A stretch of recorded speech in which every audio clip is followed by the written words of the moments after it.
안녕하세요. 저는 데이터브릭스에서 솔루션 아키텍트를 담당하고 있는 이인성이라고 합니다.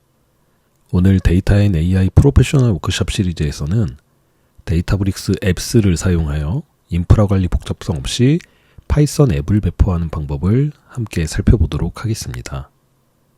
데이터브릭스에서 인프라 관리 복잡성 없이 파이썬 앱을 배포하기 위해서 제공한 서비스는 데이터브릭스 앱스라고 하는 서비스입니다.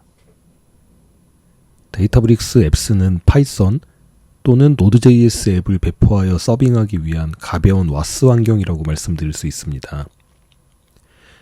데이터브릭스가 직접 호스팅하여 관리형 서비스로 제공하는 서버리스 환경이며 이미 북미, 유럽 리전에 프로비저닝 되어 200여 고객사들이 사용 중에 있습니다.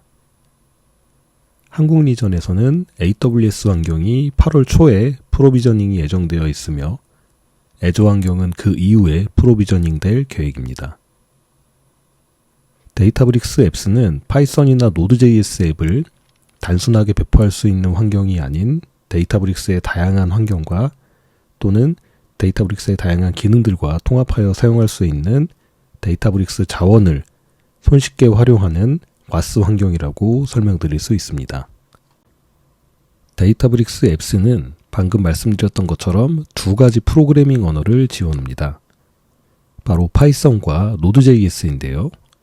파이썬의 경우 대시, 플라스크, 그라디오, 샤이니, 스트림릿 같은 프레임워크를 지원하며 각각의 샘플 프로그램을 템플릿 형태로 제공합니다.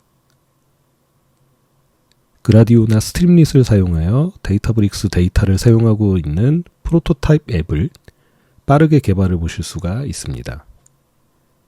노드.js의 경우 사용하고자 하시는 프레임워크 라이브러리를 설치하여 사용할 수 있습니다. 데이터브릭스 앱스는 다양한 사례에 적용할 수 있습니다. 특히 최근에 데이터브릭스 내에 저장된 데이터를 활용하는 시나리오에 그라디오나 스트림릿을 별도의 파이썬 와스 환경을 마련하여 사용하고 계신데요. 이처럼 빠르게 프로토타이핑을 해야 하는 앱에 매우 유용합니다. 또한 최근 데이터브릭스 고객들이 LLM 기반의 에이전트 앱과 관련한 파일럿 프로젝트를 많이들 진행하고 계십니다. 이때 사용자에게 에이전트 앱의 평가 환경을 제공하기 위한 환경으로 데이터브릭스 앱스를 활용하실 수 있습니다. 또는 트랜잭션 양이 많지 않은 간단한 내부 트랜잭션용 앱을 만들 때도 유용합니다. 데이터브릭스가 최근 OLTP 데이터베이스인 레이크베이스를 공개했기 때문에 OLTP 트랜잭션을 처리하는 트랜잭션 앱을 만드는 것도 가능합니다. 예를 들면 내부 사용자들이 간단하게 사용해야 하는 배차 관리 프로그램이라던가 설문 프로그램, 오도 관리 프로그램 등 다양한 용도로 사용할 수 있습니다. 현재 데이터브릭스 앱스가 지원하는 인스턴스 사양은 2개의 V코어와 6GB 메모리를 지원합니다. 사용자가 데이터브릭스 앱스를 생성하면 데이터브릭스에 의해 관리되는 쿠버네티스 환경에서 앱스 컨테이너가 구동되는 방식이며 모든 서비스는 데이터브릭스가 관리형으로 제공하는 서버리스 환경입니다. 현재 사양은 대량의 웹 트랜잭션을 처리할 수 있는 환경은 아니기 때문에 가벼운 웹 어플리케이션 개발에 적합합니다. 데이터브릭스는 2개의 V코어와 6GB 메모리를 결정한 이유는 대부분의 부하는 SQL 웨어하우스나 모델 서빙 엔드포인트에서 수용될 것이기 때문에 웹 액세스 자체의 부하는 많지 않을 것으로 판단하여 현재 사양으로 결정하였습니다. 저희 데이터브릭스가 내부적으로 이러한 사양으로 동시 접속 사용자를 테스트했을 때 동시에 단일 웹 어플리케이션을 만들어서 접속했을 때 동시에 100명 정도를 처리할 수 있는 것으로 측정되었습니다. 하지만 향후에 더 높은 웹 부하가 필요로 되는 사용 사례가 발생할 것으로 예상을 하고 있으며 저희는 이 인스턴스 사양을 시작으로 장기적으로 더 높은 사양의 인스턴스를 지원할 예정입니다. 데이터브릭스 앱스의 실행 환경은 파이썬은 3.11.12 버전이며 노드.js는 22.16.0 버전입니다. 파이썬의 경우 그라디오, 스트림립, 대시, 플라스크 등 사전에 설치된 다양한 웹 개발용 라이브러리가 이미 사전 설치되어 있습니다. 그 각각의 버전들은 슬라이드 오른쪽에 보이시는 목록과 버전명을 확인하시면 됩니다. 노드.js의 경우 사전 설치된 라이브러리는 없고 패키지.json을 통해서 설치 가능합니다. 그리고 배포된 앱의 접속 URL은 사전 정의된 패턴으로 자동 생성됩니다. AWS 기반의 데이터브릭스와 애저 기반의 데이터브릭스에서는 화면에 보시는 것처럼 약간의 패턴 차이가 있습니다. 데이터브릭스 앱스는 YAML 파일을 통해서 코드 내에서 사용할 수 있는 환경 변수를 설정할 수 있습니다. 앱의 이름, 워크스페이스 아이디, 호스트, 포트 등의 기본 정보를 담고 있는 기본 환경 변수와 사용자가 직접 정의하여 사용할 수 있는 사용자 정의 환경 변수가 있습니다. 기본 환경 변수의 경우 사용자가 정의할 수 없고 기본적으로 데이터브릭스 앱스를 만들면 자동으로 생성이 되게 되며 사용자 정의 환경 변수는 YAML 파일의 env 섹션에서 정의하여 사용할 수 있으며 데이터브릭스 UI에서 각각 설정된 기본 및 사용자 정의 환경 변수 내용을 확인해 보실 수 있습니다. 이러한 환경 변수는 다양한 형태로 사용될 수 있는데요. 특히 데이터브릭스는 파이썬 개발의 효율성을 위해 파이썬 SDK를 제공합니다. 이 SDK를 사용하여 환경 변수를 호출해서 사용을 할 수가 있습니다. 데이터브릭스 앱스 내에서 이 SDK를 사용 가능하고 SDK의 코어 패키지의 컴피그 객체를 사용할 수 있습니다. 컴피그 객체의 변수들은 데이터브릭스 앱스 환경 변수와 매핑이 되어 사용할 수 있으며 각 매핑 정보는 화면에 보시는 것과 같습니다. 데이터브릭스 데이터를 사용하는 혹은 데이터브릭스의 엔드포인트를 사용을 하는 외부 어플리케이션을 개발할 때와 데이터브릭스 앱스를 사용하여 웹 어플리케이션을 개발할 때 가장 큰 차이점은 바로 사용에 대한 그리고 인증에 대한 자동 승인을 얻을 수 있다는 것입니다. 데이터브릭스 앱스는 데이터브릭스 자원을 사용할 수 있는 설정 기능이 있습니다. 데이터브릭스 앱스의 실행 주체는 사용자 계정이 아닌 데이터브릭스 앱스를 생성하면 자동으로 생성된 서비스 프린시플의 권한으로 실행이 됩니다.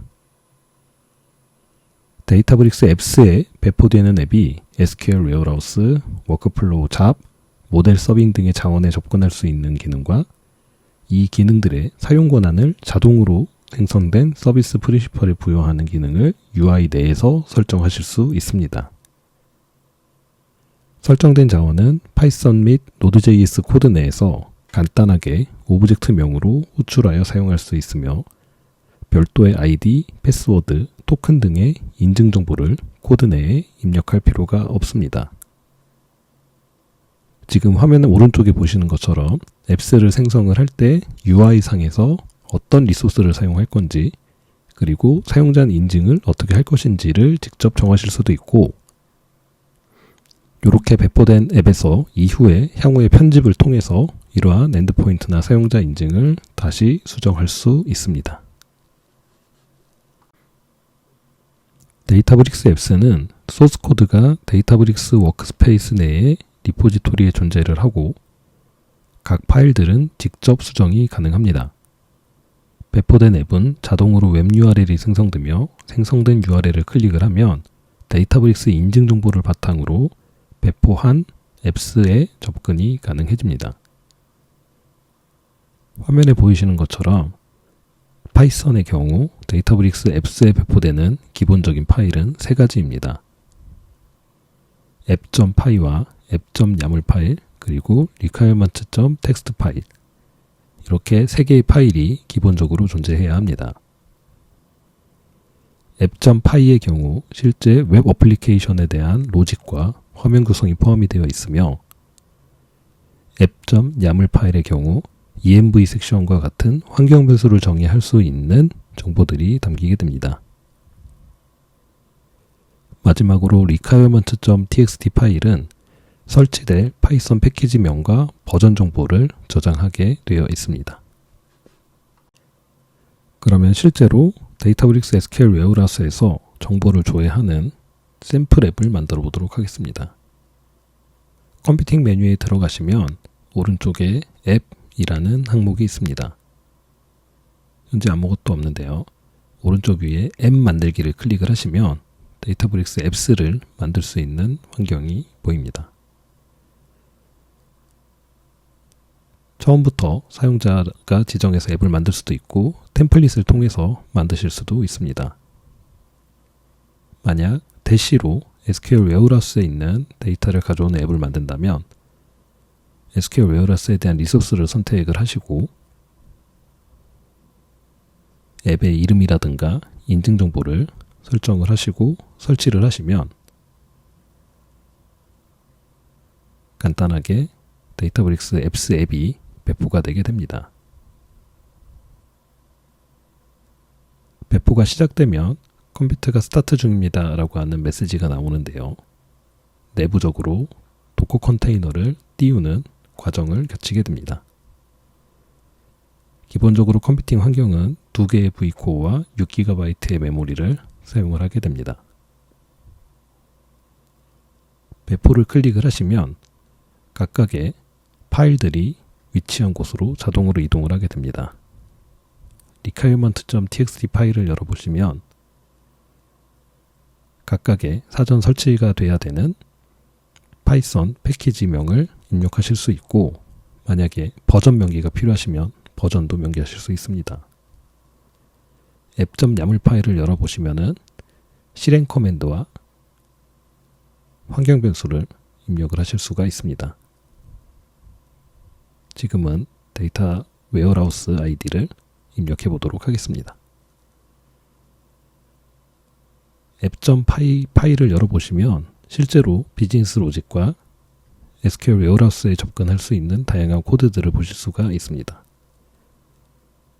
아까 YAML 파일에서 설정한 데이터브릭스 웨어하우스 아이디를 보실 수 있고 config 변수에서 cfg.warehouse_id 라고 하는 매핑된 정보로 사용을 하실 수가 있습니다. 이런 형태로 코드를 작성을 해주시면 됩니다. 이번 샘플 예제에서는 데이터브릭스 샘플 데이터를 가지고 5,000건의 데이터를 조회하는 예제를 만들어 보도록 하겠습니다. 다시 앱 화면으로 돌아가면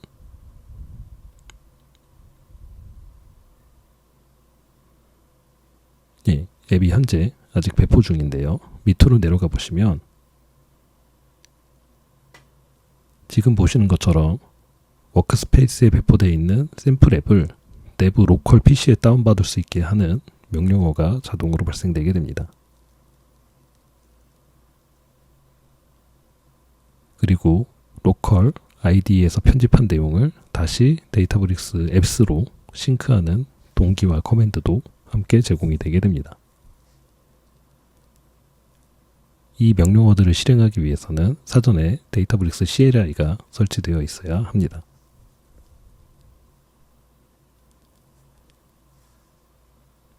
그렇게 만들어진 파일들은 로컬에서 이런 형태로 파이썬이나 스트림 형태로 실행을 해볼 수가 있고 모두 수정이 완료되었다라고 하면 데이터브릭스 앱에 배포를 하고 배포된 앱을 실행을 해볼 수가 있습니다.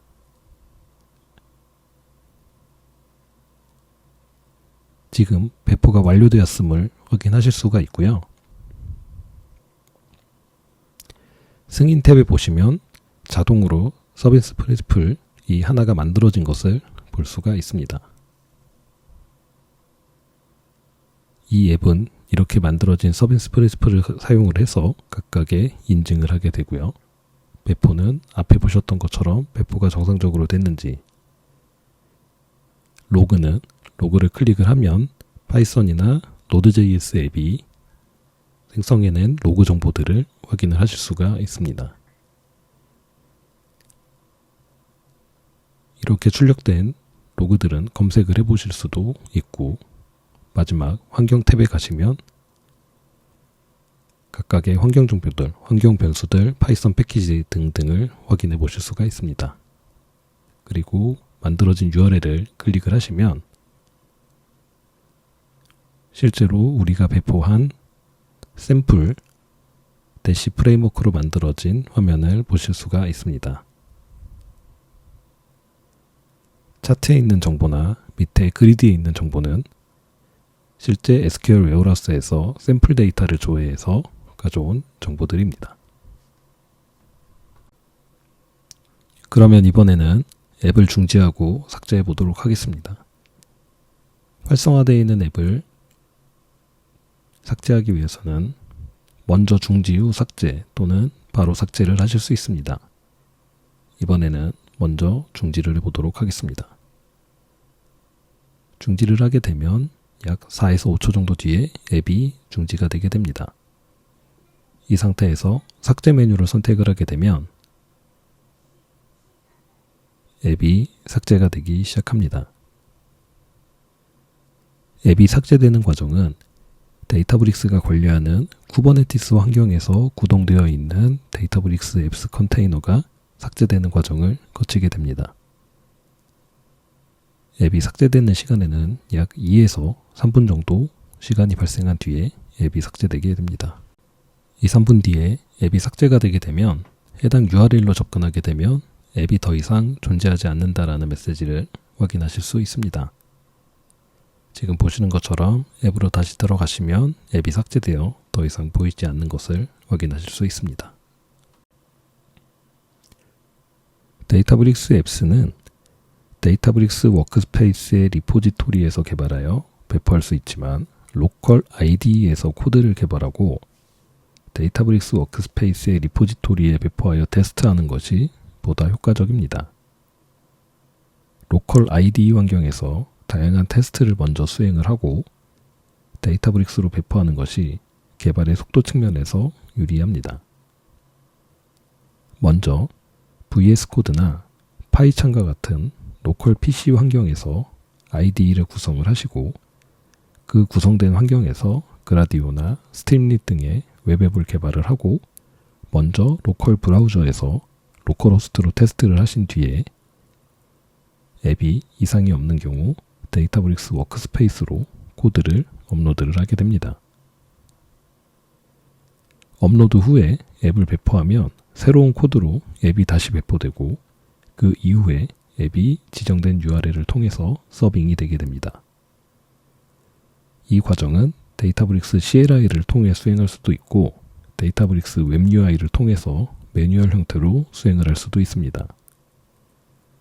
앱이 배포되면 실행 중, 중지됨, 배포 중, 충돌로 CLI 메시지나 데이터브릭스 웹 UI에서 확인을 하실 수가 있습니다.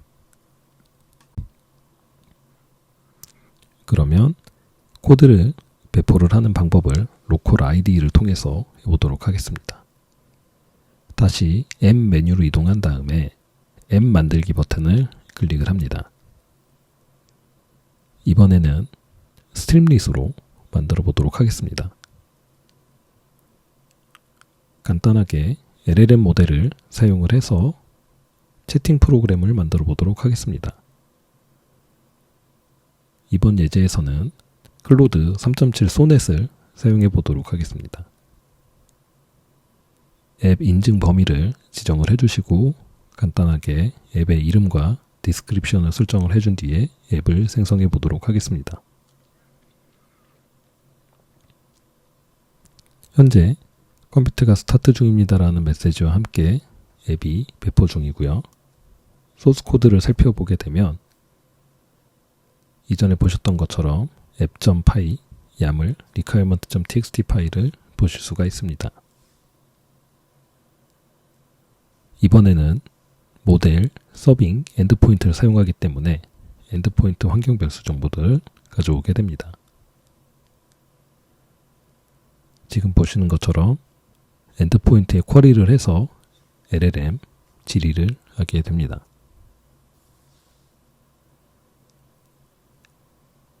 사전에 앱을 만들 때 설정했던 클로드 3.7 소넷을 확인하실 수가 있고,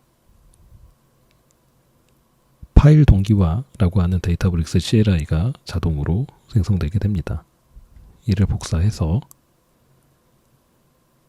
로컬 ID 환경에서 파일을 받아보도록 하겠습니다. 통합 터미널을 열고 저는 두 개의 터미널을 열어서 각각 다른 명령을 실행해 보도록 하겠습니다.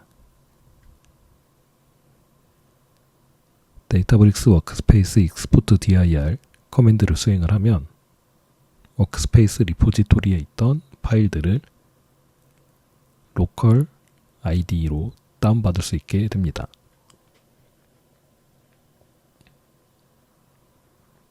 좀 전에 보셨던 코드들이 그대로 로컬 ID 환경으로 다운로드 된 것을 확인하실 수가 있습니다.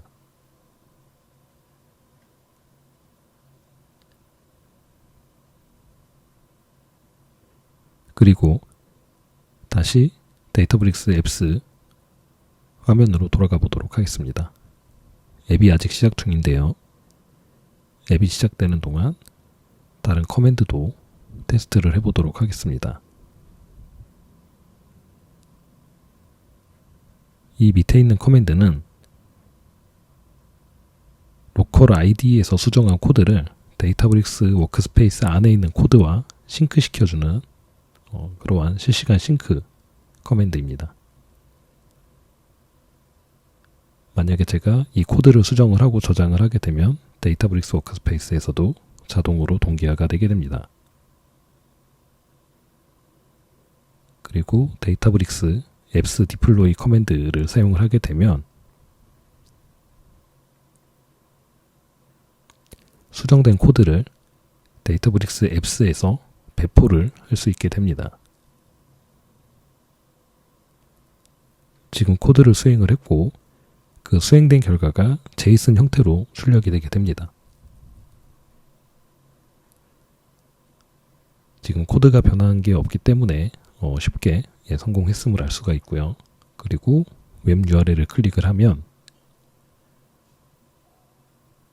우리가 배포한 샘플 앱을 확인을 하실 수가 있습니다.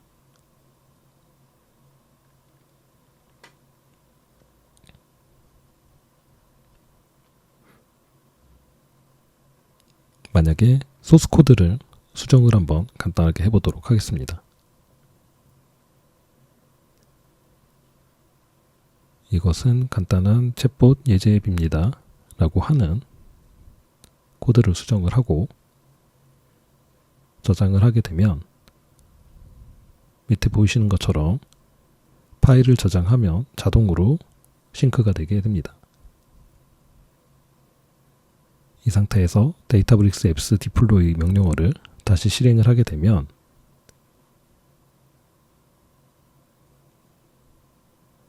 이렇게 성공 메시지와 함께 앱이 자동으로 다시 배포가 되게 됩니다. 웹 어플리케이션 URL을 클릭을 해서 다시 앱 상태를 확인해 보게 되면 수정된 소스 코드가 수정된 앱이 정상적으로 배포가 되었음을 보실 수가 있습니다.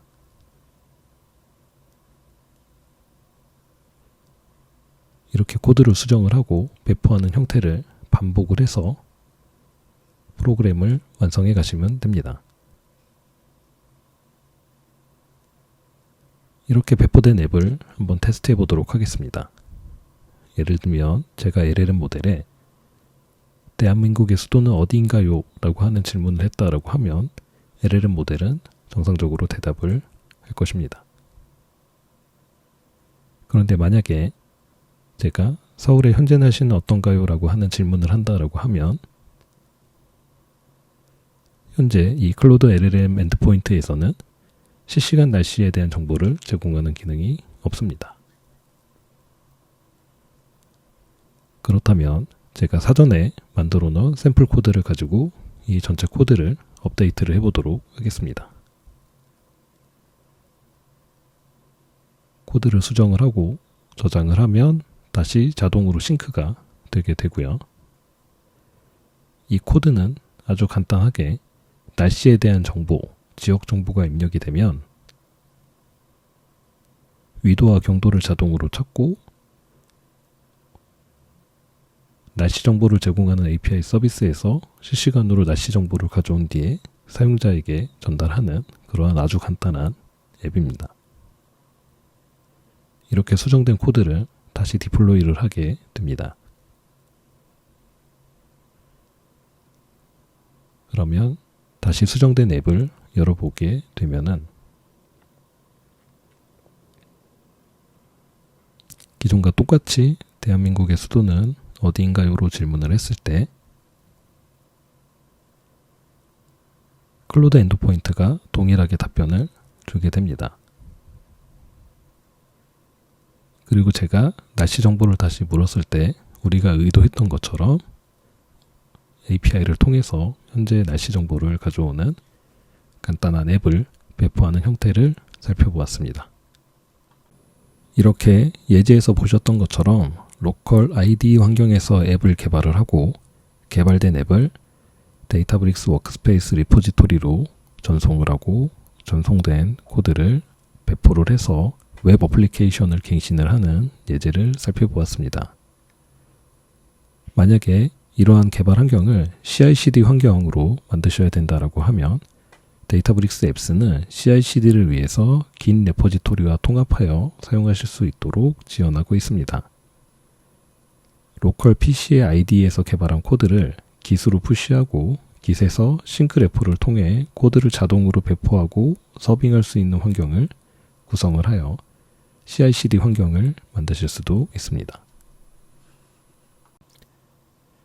데이터브릭스 앱스를 개발하면서 필요로 되는 로깅은 파이썬 또는 노드.js의 로깅 라이브러리를 통해 로깅할 수 있으며 로깅 결과는 UI를 통해 확인하실 수 있습니다.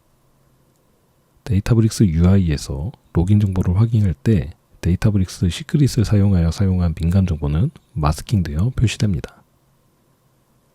그리고 로깅 정보는 영구히 보존되지는 않고 데이터브릭스가 중지될 때 삭제되게 됩니다.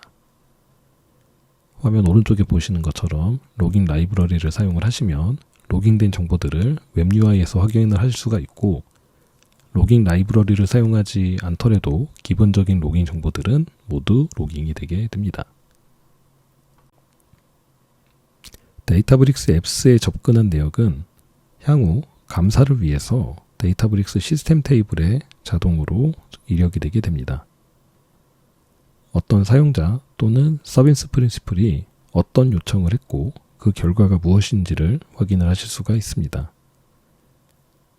화면 아래쪽에 보이시는 것처럼 시스템 테이블에 있는 로깅 정보를 조회하게 되면 어떤 사용자가 언제 어떤 IP 주소로 어떤 액션을 가지고 무슨 리퀘스트를 하였고 그 리퀘스트에 대한 리스폰스가 정상적으로 수행이 됐는지 실패했는지 등등에 대한 정보를 시스템 테이블을 통해서 확인을 하실 수가 있습니다.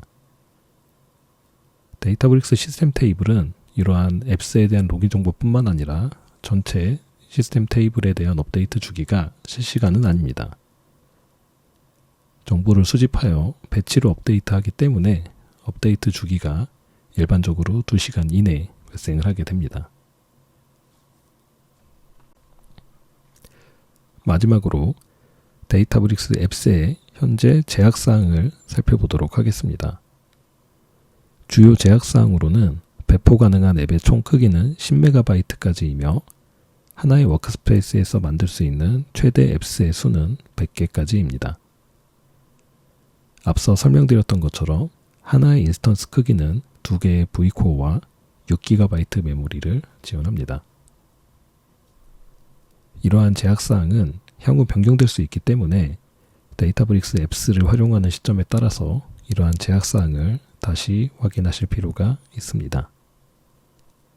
데이터브릭스는 장기적인 로드맵을 가지고 현재 제약사항이 향후에 미래에 개발될 고객사들의 어플리케이션에 보다 높은 수요가 발생을 한다라고 판단이 되면 이러한 제약사항들을 보다 확장해서 제공할 예정입니다. 자세한 제약 사항들은 아래에 있는 URL을 통해서 확인을 하실 수가 있습니다. 지금까지 데이터브릭스 앱스를 통해 인프라 관리 없이 서버리스 환경에서 파이썬 앱을 배포하는 방법을 함께 살펴보았습니다. 데이터브릭스 앱스를 활용하여 데이터브릭스 환경에서 데이터와 AI를 활용한 다양한 앱을 개발하여 기존 업무를 개선할 수 있을 것이라고 기대해 봅니다. 오늘 본 세션을 참석해 주셔서 감사드리며 이후에 데이터브릭스 관련하여 도입문의나 기타 문의가 있으신 경우 데이터브릭스 마케팅팀으로 연락 주시기 바랍니다. 오늘 세션 경청해 주셔서 감사합니다.